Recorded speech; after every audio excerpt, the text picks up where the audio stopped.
Dans cette vidéo, nous allons découvrir les verbes pronominaux en allemand.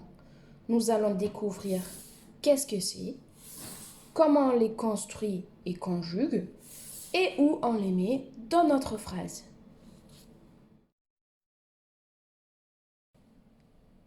Alors, les verbes pronominaux, qu'est-ce que c'est? Ce sont tout simplement ces verbes qui, en français, sont précédés du petit pronom se. On l'appelle aussi un pronom réfléchi. Je vous donne quelques exemples concrets.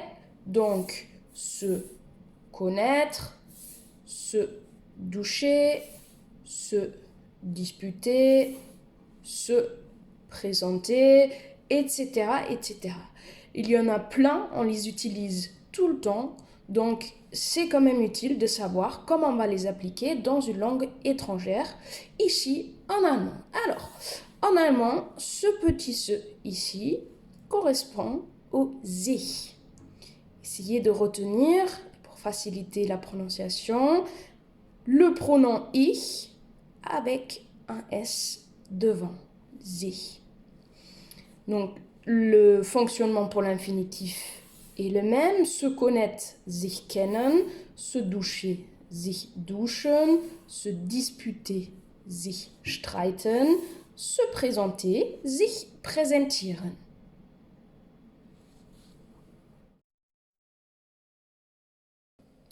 Comment on va faire pour conjuguer ces verbes pronominaux? Parce que faites le test en français, ces petits pronoms se conjuguent par rapport à leur sujet. Je me présente, tu te présentes, nous nous présentons, etc. En allemand, c'est exactement le même principe, sauf qu'il va falloir faire le choix entre l'accusatif et le datif. Je vais d'abord vous expliquer ce tableau de conjugaison, puis vous expliquer comment faire le choix entre l'accusatif et le datif. Je vous conseille, pour apprendre ces pronoms, de vous référer aux pronoms possessifs. Regardez bien, on retrouve exactement les mêmes débuts. Je vous rappelle, mon, ton et son, mein, dein et sein. Regardez, les lettres correspondent, mich, dich et sie. La même chose pour le pluriel, je vous rappelle quand même les pronoms possessifs, unser et euer, on enlève les terminaisons et regardez, uns, euch. Un autre conseil pour retenir, ou pour prononcer plutôt ce mot-là, qui est un peu difficile, imaginez-vous un O, I, tréma, euch. Donc ça nous donne à l'accusatif mich, dich, sich, uns, euch, sie. Et si vous regardez au datif, il n'y a pas grand-chose qui change. Il y a juste la première et la deuxième personne du singulier qui vont être différents. Mais regardez, on garde la première lettre, juste la terminaison qui change, ir et dir. Donc, mir, dir, sich, uns, euch, sie. Une fois qu'on connaît ces pronoms par cœur, il va falloir savoir quand même dans ma phrase, est-ce qu'il faut que je mette mon pronom à l'accusatif ou au datif? Alors, pour vous rassurer, la plupart des verbes seront appliqués à l'accusatif. Donc ça, c'est quand même la colonne qui est la plus importante. Ensuite, il va falloir faire le choix, est-ce que mon pronom prend la place du COD, COD complément objet direct. À ce moment-là, j'applique l'accusatif. Ou est-ce qu'il y a une autre partie dans la phrase qui est l'objet, complément d'objet direct, donc qui est le COD. À ce moment-là, mon pronom va automatiquement être au datif. Alors, un petit exemple concret pour mieux comprendre, je vais utiliser le verbe se laver, sich waschen.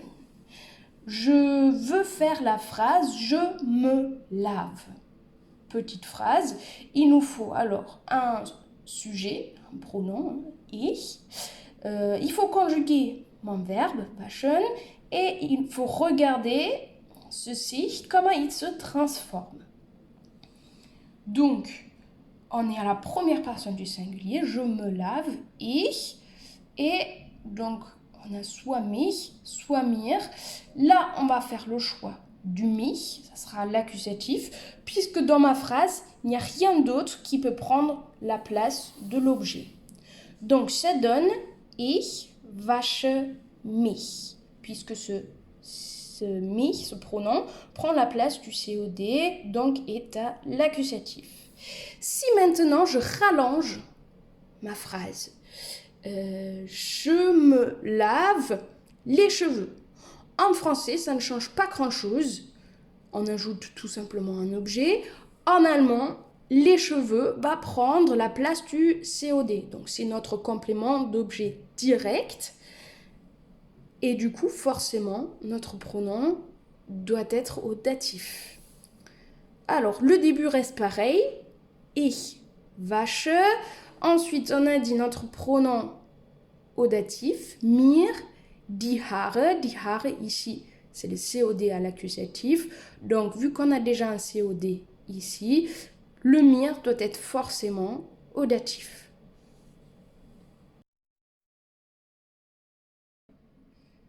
La dernière chose qu'il faut savoir, où placer ces pronoms dans ma phrase.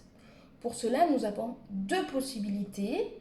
Donc, la première, dans une proposition indépendante et principale, c'est quand même la plus courante. C'est-à-dire, c'est une phrase qui n'est ni une subordonnée, ni une question, etc.